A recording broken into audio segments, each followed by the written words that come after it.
সাধারণত দেখা যায় যে টিনেজার মানে 14 থেকে 18 বছর বয়সী কিশোরীদের অনেক সময় ব্রেস্টে ছোট একটা টিউমার বা চাকার মতো থাকে। ওইটা হচ্ছে ব্রেস্টের মধ্যে ঘুরে বেড়ায়, আমরা যেটাকে বলি যে মাউস র্যাট অ্যাপিয়ারেন্স, মানে মাউসের মতো বা ইঁদুরের মতো ঘুরে, চাকার মতো ঘুরতে থাকে। এই জিনিসটা অনেক সময় অল্প বয়সী মেয়েরা প্লাস তাদের বাবা মারা মনে করে যে এটা আসলে খুব খারাপ কিছু বা খুব ভয়ঙ্কর কিছু কিনা।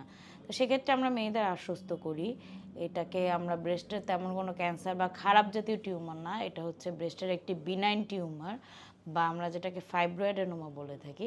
এই ধরনের ফাইব্রোঅ্যাডেনোমা সাধারণত দেখা যায় যে অল্প বয়সী মেয়েদেরই বেশি হয়ে থাকে, একটু অ্যাডভান্স এইজেও হয়ে থাকে, বা দেখা যায় যে ছোট বয়সে তাদের রোগটা ডায়াগনোসিস হয়েছে কিন্তু তারা আসলে এতদিন ওইটা প্রকাশ করেনি, বাইরে কোথাও প্রকাশ করেনি।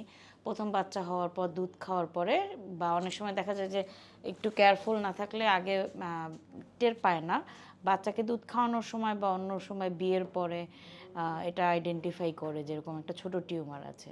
তো এক্ষেত্রে আসলে খুব বেশি আমাদের ভয়ের কোনো কারণ নেই, আমরা ছোট ইনসিশন দিয়ে বা ছোট করে কেটে টিউমারটা বের করে নিয়ে আসতে পারি। টিউমারটা নিয়ে এসে আমরা ওইটা পরীক্ষায় পাঠাতে পারি। পরীক্ষায় পাঠানোর পরে আমরা দেখব যেরকম যদি ফাইব্রোঅ্যাডেনোমা বা বিনাইন কোনো টিউমার হয় তাহলে সেক্ষেত্রে আর তেমন দুশ্চিন্তার কোনো কারণ নেই। কিন্তু যদি ওটাতে খারাপ কিছু আসে মাংস পরীক্ষায় বা হিস্টোপ্যাথোলজিতে বায়োপসি পরীক্ষায় যেটাই বলি না কেন, তখনও আমাদের হচ্ছে গিয়ে মানে ভবিষ্যৎ চিকিৎসার দরকার আছে।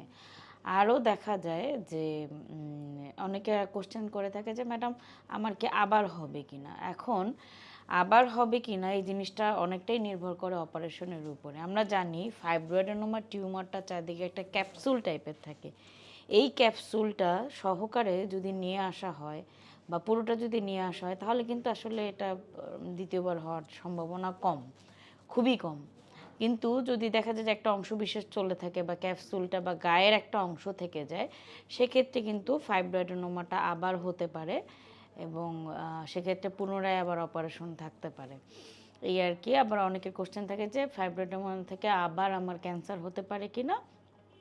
ফাইব্রোঅ্যাডেনোমা থেকে ক্যান্সার হওয়ার সম্ভাবনা খুবই কম, কিন্তু অনেক সময় দেখা যায় যে বিনাইন বেসড ডিজিজ বা এই ধরনের সাধারণ টিউমার যাদের থাকে তাদের ক্ষেত্রে পরবর্তীতে ক্যান্সার আসতে পারে, কিন্তু ওই একই টিউমার থেকে আবার ক্যান্সার হওয়ার সম্ভাবনা খুবই কম বা নাই বললেই চলে।